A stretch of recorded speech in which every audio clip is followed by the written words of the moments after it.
Ethiopia Link አይ የሚያስፈራም የለውም እኮ ምንም ነገር የለውም በመልካም ጎኑ ነው የምናነሳው እሺ በራዲዮ ፕሮግራሞቻችን ላይ የሚታዩ 5 አሰልቺ ዝግጅቶች ነው ይሄ በተለይ አሁን በጣም ብዙ ዝግጅት አቀራረቡን ነው ወይስ ራሱ ፕሮግራሙን ነው አይ አቀራረቦች ናቸው እንዲያገ አታነካካኝ እሺ አሁን በርካታ የሬዲዮ ስቴሽኖች አሉ ማሰራጫዎች በዛው ውስጥ ደግሞ በጣም ብዙ የመዝናኛ ዝግጅቶች ይደመጣሉ በዚህ ሰዓት ስለዚህ አድማጭ በጣም ብዙ እድል አለው ሰፊ እድል አለው የፈለገውን ፕሮግራም መርጦ የመስማት ግን በአንዳንድ ሰዎች ወይም ምንድነው ደህና የሬዲዮ ፕሮግራም የለም ተብሎ ሲባልም እንሰማለና በቃ ምንም ደህና የሬዲዮ ዝግጅት የለም ሁሉም በቃ ምንም የረባ ነገር ይዞ አይመጣም ተብሎ በተደጋጋሚ ሲነገርም እንሰማለን ስለዚህ እንደዚህ እንዲባል ያስባሉት ደግሞ የተለያዩ ምክንያቶች ይኖሩታል አድማጭ የዚህን ያክል ደስተኛ እንዳይሆን ያደረጉት የተለያዩ ምክንያቶች ይኖሩታል አንደኛው የማሰልቸት ይዘቱ ነው አንደኛው አሰልቺ ካደረገው ነገር ውስጥ አንደኛው በሬዲዮ መዝናኛ ዝግጅቶቻችን ላይ መሞጋገስ በሬዲዮ ፕሮግራም አዘጋጆቹ ላይ በጣም በአንዳንድ ዝግጅቶች ላይ በጣም በሰፊው የሚታይ ነገር ሆኗል በቃ እርስ በራስ የመሞጋገስ ነገር በጣም ይታያል በተለይ የሬዲዮ ፕሮግራሙን የሚያዘጋጁት ሰዎች ከስቱዲዮ ውጭም ይተዋወቃሉ እና ስቱዲዮ ሲገቡ ግን በአንድ አይነት ባህሪ በቃ አንዱን የማሞገስ በሌለው ነገር ላይ ወይ የመጨመር ለምሳሌ ሲባሉ ከሰማናቸው ውስጥ አንዳንዶቹ ልናነሳ እንችላለን ለምሳሌ አሁን ጊፍትን በጣም ለምሳሌ ዮናስን ምርጡ የሬዲዮ ሰው ብሎ መናገር እዚህ በጣም የሚከብድ ነው አሁን ዮናስ ምርጥ የሬዲዮ ሰው ሊያስብለው የሚችል ነገር የለውም እሺ ሊኖር ይችላል ግን ይሄንን ሹመት መስጠት ያለበት በስነ ስርዓት አድማጭ ነው በያስባለ ያንዳንዱ የመሞጋገስ ሂደቱ ዮናስ በጣም ጎበዝ አዘጋጅ ሊሆን ይችላል ግን የዚህ ሹመት አንድ ሰሞን እዚሁ የሬዲዮ ሰው ፕሮግራም ላይ ተባልኩ እንቅልፍ አልወስዳለሁ በቃ ሶስታራቴ ሲሰምቻለሁ ነው እሺ አሁን ድሮ በፊት ነበር አሁን እንኳን አይልም ዛሜ ግን ይሄ አንደኛው የምናየው ነገር ነው በቃ ይሄ የአድማጭ ፍላጎት ነው የራሱን ምርጥ የሬዲዮ ሰው ብሎ የሚያስበውን ሰው ሁሉም ሰው በራሱ ሊሆን ይችላል ወይ ደግሞ የተለየ እውቅና ተሰጥቶት ምርጫም ተካሂዶ አይደለም ይሄ ነገር የተደረገው እና ባልደረባን የራስን ባልደረባ እንደዛ ማለት ትንሽ የሚከብድ ይመስለኛል አመለሸጋው ከሌ አመለሸጋዋ ጊፍት ሲባሉ እንሰማለን ታታሪው ከሌ በስራው ላይ እስከሆነ ድረስ የመታተር ግዴታ አለበት ብዬ አስባለሁ ታትሮ የመስራት የትኛውም ሙያ ከሬዲዮ ዝግጅት ውጭም ያለ የትኛውም ሙያ ላይ ታትረን የመስራት ኃላፊነት አለብን ብዬ አስባለሁ እና ታታሪው ከሌ ሊቁ ተንታኙ የሚባሉ ብዙ እንሰማለን ተወዳጁ አንድ ፕሮግራም ላይም ሰምቻ አቀዳው ነው ተወዳጁና ተደናቂው የኛ ፕሮግራምም ሊባል ይችላል አሁን ተወዳጁና ተደናቂው ኢትዮፒካ ሊንክ ብንል ይከብዳል አይደል እሺ አንተ ቀጥል እንደዚህ አይነት ነገሮችን በብዛት እንሰማለን ብዙ ሬዲዮ ፕሮግራሞች ላይ ስለዚህ በጣም መሞጋገስ እየበዛ ነው ማለት ነው በሬዲዮ ፕሮግራም አዘጋጆች ላይ ሌላኛው ደግሞ የግል አስተያየትን በጣም የማንጸባረቅ ነገር ይታያል አሁን ብዙ ሰዎች ሬዲዮ ላይ መስራት የሚፈልጉ ሰዎች አሉ ፍላጎቱም አቅሙም ያላቸው ግን እድሉን ባለማግኘት ምክንያት የቀሩት ያሉ ሰዎች አሉ አንዳንዶች ደግሞ እድሉን አግኝተውት ደግሞ እየሰሩም ያሉ አሉ እና እድሉን አግኝተው የሚሰራው ሰው ደግሞ በቃ የራሱን ግላዊ የሆነ አስተሳሰቡን ብቻ ሲያንጸባርቅ የሚታይባቸው አሉ ለምሳሌ አንድ ከማስታውሰው የሬዲዮ ዝግጅት ላይ ከሰማሁት አንደኛው አንድ የሬዲዮ ፕሮግራም የአመቱ ምርጥ ለምሳሌ ምርጥ ነጠላ ዜማ ምርጥ አርቲስት ምርጥ ተዋናይ ምርጥ ፊልም እየተባለ የሚያወዳድር አካል አለ የዛን አካል በዛ መሰረት የአካል በህዝብ ድምጽ ተብሎ የአድማጭ ድምጽ ተሰብስቦ አንዱ አርቲስት አሸንፎ ሊሆን ይችላል ከዛ ያ ውድድር በተካሄደ በንጋታው እንደዚህ አይነት ነገር ሬዲዮ ፕሮግራም ላይ የገባው ሰው እንዴት ይሄ ይሆናል ማለት እከሌን እንዴት እከሌ ያሸንፈዋል ይሄ በፍጹም ፍትሃዊ አይደለም ምርጫው ትክክል አይደለም በጣም ትክክል ያልሆነ ስራ ነው የተካሄደው በፍጹም የተደመጠው ከሌ ነው ስለዚህ ከሌ ግዴታ ማሸነፍ አለበት ይሄ የግሉ አስተሳሰብ ነው ይሄ የግል አስተሳሰብን ይሄን ያክል በሚሊዮን የሚቆጠሩ አድማጮች ላይ መጥቶ የግልን አስተሳሰብ መናገር ለኔ ስተት መስሎ ይሰማኛል ስለዚህ የግል አስተሳሰብ ነው ይሄ የአድማጮች ምርጫ ነው አድማጭ ከመረጠ ደግሞ አንድም ለአድማጭ ምርጫም ክብር መስጠት ያስፈልጋል ብዬ አስባለሁ በግልጽ ተጨበርብሯል ተብሎ የሚታሰብ ነገር ካለ በማስረጃ ተይዞ እንደዚህ ነገሮች ነበሩ የተጨበረበሩ እንደዚህ ነገሮች አሉ ተብሎ መናገር አንደኛው ነው። እንደውም እዛ ፕሮግራም ላይ ከሰማሁት የሬዲዮ ፕሮግራም አዘጋጁን ራሱ ስሙን እንኳን መጥራት አልፈልግም ጭራሽ ወደ ግላዊም ነገር ሲሄድ የሰማንበት አጋጣሚ አለ። ልክ እንደዚህ አይነት ነገሮች በተደጋጋሚ እናያለን። በቃ የራሳችን ሙያም ስነ ምግባር አይደለም አይደል? አዎ እኛ ራሳችን የምንፈልገው ሰው ካላሸነፈ በስተቀር ስተት ነው ብሎ ማሰብ በቃ ይሄ ትክክል አይደለም ብለን ማሰብ የግል ሀሳብን ማንጸባረቅ ስተት መስሎ ይሰማኛል። ሌላኛው ምንም ቢጨምሩት ነገር የለም እንዴ? እኔም ብቻ ነው እንደምታስተቆሩኝ የተቆርኩ ነው ብለህ ነው የምታስበው? ምን ሆነሃል? የተሰማህን እየተናገርክ ነው እንግዲህ ቀጥታ እኛ ደግሞ ሲሰማን እናገራለን። ሌላኛው ደግሞ በፕሮግራሞች ላይ የሚታዩት ነገሮች በብዙ ፕሮግራሞች ላይ ይሄ ደግሞ በጣም እየተለመደ እየመጣ ያለ ይመስለኛል። የዝግጅት ማነስ በአንዳንድ የፕሮግራም አዘጋጆች ላይ በሰፊው የሚታይ ይመስለኛል። የሬዲዮ ፕሮግራም እኔ እንዳየሁት በአንድ አመት ቆይታዬ ዝግጅት ይፈልጋል፣ በጣም መዘጋጀት ይፈልጋል። አንዳንድ የሬዲዮ ፕሮግራሞች ደግሞ ምንም አይነት ዝግጅት ሳይዘጋጅ በግልጽ የገባ ሰው ያስታውቃል ሲሰማና በቃ ወይ ደግሞ አንዳንዶቹ ደግሞ በቋሚነት የዛሬው ፕሮግራማችን የሚሆነው ስለ ይቅርታ ነው የምንነጋገረው ተብሎ ይገባል። አንዲት ርዕስ የተለመደ ነው። አዎ በቃ ያቺ አንዲት ርዕስ ያዛለች ዛሬ ስለ ይቅርታ ነው የምንነጋገረው ይባላል። ስለዚህ አድማጮቻችን በይቅርታ ላይ ያላችሁን አመለካከት እንደዚህ ያላችሁ ደውሉልን ተብሎ ቁጥር የሚነገራል ወይም ቴክስት የሚደረግበት አድማጮች ይደውላሉ። ይቅርታ ማድረግ በጣም ጥሩ ነገር ነው፣ ይቅርታ ማድረግ ጥሩ ነው ከሰዎች ጋር ለመኖር ይባላል እና ሙሉ እከሌ ከዚህ ቦታ ደውሎ ይቅርታ ጥሩ ነው ብሎ ነበር። ይቅርታ እንትና ማርታ ከቤላ ደውላ ነበር እና ይቅርታ ከልብ ካልሆነ ዋጋ የለውም ብላለች። እውነት ነው አይደል? ጊፍት እንደዛ ሚል አለ ለማለት ፈልገህ መሰለኝ። እሺ እና በይቅርታ ላይ አሁን ይቅርታ ትክክል ነው፣ ይቅርታ በጣም ጥሩ ነገር ነው።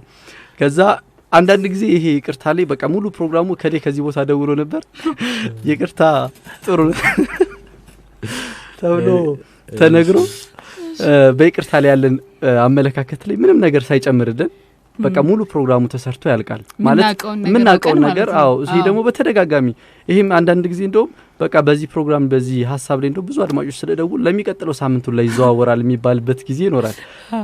ይቅርታ ካለፈ እስኪ ዛሬ ደግሞ ስለ ሀሜት ተብሎ አንዳንዴ ስለ ይቅርታም ከቀረበ ቢያንስ አድማጩ ለምሳሌ ሰዎች ይቅርታ ባዮች ጥናቶችን ማቅረብ ይቻላል አያይዞ ወይም አዲስ ዕውቀት የሆኑ አዳዲስ ነገሮችና ምናቀውን ነገር በተደጋጋሚ አድማጭ ደውሏል ተብሎ ያን ነገር እየተደጋገመ መናገር ለኔ ያሰልች የሚሆን ይመስለኛል። ሰዓታችንን መግደል ነው የሚሆነው። አዎ ሙሉ ፕሮግራሙን እንደዛ እየተደረገ ሲደረግ እናያለን።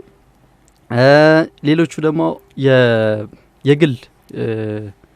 የግል ነገሮችን ደግሞ ግላዊ የሆኑ ነገሮችን ደግሞ በስነ ስርዓት በሬዲዮ ላይም ሲቀርቡ የምናይበት ነው። ይሄ ከአንድ ፕሮግራም ላይ ከሰማሁት የፕሮግራሙ አዘጋጅ አንዷ የልደቷ ቀን ነው የዛን ቀን እና የልደቷ ቀን ሆኖ ዛሬ ልደቴ ነው ብላለች። አብሯት የሚሰራው ሰው ደግሞ እንኳን ተወለድሽ መልካም ልደት ብሏታል። ከዛ በኋላ የነበረው ሰዓቱ የ1 ሰዓት ቆይታ የነበረው ፕሮግራም ነውና አድማጮች እየደወሉ ሙሉ ፕሮግራሙ የነበረው በቃ በሷ ልደት ፕሮግራም ላይ ነበር የተደረገው ሂደት ማለት ነው። ዛሬ ልደቴ ነው በጣም እኔ ደግሞ ልደቴ ማክበር ወዳለው ልደቴ ለኔ ማለት ልዩ ቀን ነው ምናምን ብላ ትናገራለች። እሷ አድማጮች ይደውላሉ በጣም ነው የምናደንቅሽ፣ በጣም ነው የምንወድሽ፣ እንኳን ተወለድሽ፣ እከሌ ከዚህ ቦታ እንደዚህ ጊፍት ከዚህ ቦታ ደውላ እንደዚህ ብላለች እየተባለ ሙሉ ፕሮግራሙ በሷ ልደት ላይ ሆኖ ምንም የተለየ ነገር ሳናይበት የተጠናቀቀ ፕሮግራም። እሷ ግን እድለኛ ናት በጣም ሙሉ ልደት ደስ ቢላት በቃ 1 ሰዓት ለሷ ቢሰጥ በቃ ምንድነው አንተ ለምቀኛ ደስ ብሏት ታክብር። በአየር ሰዓት ላይ የመጫወት ነው። አንድ ፊልም ላይ ይሄ ህዝብ ጫንቃው ሰፊ ነው ብሏል። ሰኔ 30 ፊልም ላይ ታችሁታል። ያልከውን ይቀበላል ብሎት ብቻ እንደዛ ሲል ሰምቻለሁ። ሌላኛው የመጨረሻ አድርገን የምናነሳው የተጋነኑ የአድማጭ መልእክቶችን ደግሞ የምንሰማበት አድማጮቻችን በጣም የተጋነኑ የአድማጭ መልእክቶች ይሰማሉ። አንዳንድ ጊዜ ፕሮግራሙ ገና ከመጀመሩ ይገባል አድማጩ ገና ልክ ልንገባ ስንል ከላይ ደውሎ በቃ ገና ከመግባታችሁ ሙዳችንን ነቃነቃ አድርጋችሁታል፣ በቃ ደስ የሚል ስሜት ጭንቀት ምናምን አባራችሁልናል፣ አሪፍ ስሜት እንዲሰማን አድርጋችሁናል ብሎ ይጀምራል። እንደገና ደግሞ ሌላ አድማጭ ደግሞ ደውሎ በቃ ሰኞ ሬዲዮ ላይ የምከፍተው ሰኞ ብቻ ነው። በቃ ሬዲዮ ሰኞ መዝናኛ 5 አለ፣ ሰኞን ጠብቄ ብቻ ነው የምከፍተው፣ የዛሽ ቀን ነው የምሰማው፣ ከዛ ውጭ ያለውን ቀን አልሰማም ብሎ ይሄ በጣም ለኔ የተጋነነ ነው ብዬ አስባለሁ። ምክንያቱም ሌሎች ፕሮግራሞች ያደምጣል ብዬ አስባለሁ። እከሌ ከዚህ ቦታ ደውሎ ጊፍትን ለምሳሌ ማንሽ ቅድም ያልካት ራሄል ከቤላ ያልከው ማርታ ከቤላ ደውላ ሳቅሽ በጣም ያምራል ብላሻለች፣ በጣም ወድሻለሁ፣ በጣም አደንቅሻለሁ ብላሻለች ትላለሽ። አንቺም አምነሽ ትቀበያለሽ። ከሌ ከዚህ ቦታ ደውሎ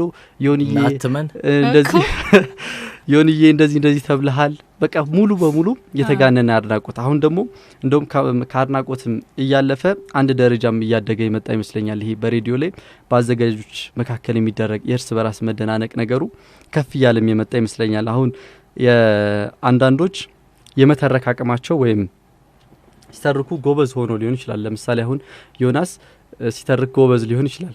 ዮናስን እኔ የቀጣዩ ዘመን ወጋየሁ ንጋቱ ነው ማለት አልችልም። አዎ ወይ ደግሞ በጋዜጠኛ ብትል ምን አለበት እኮ ይሄ ልጅ ይዞኛል።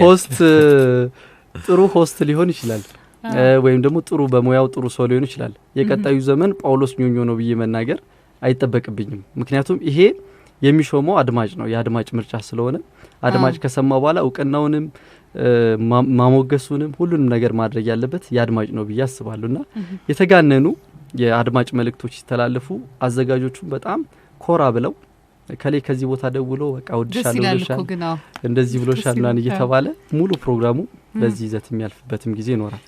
እዚህ ላይ እኔም አስተያየት አለኝ።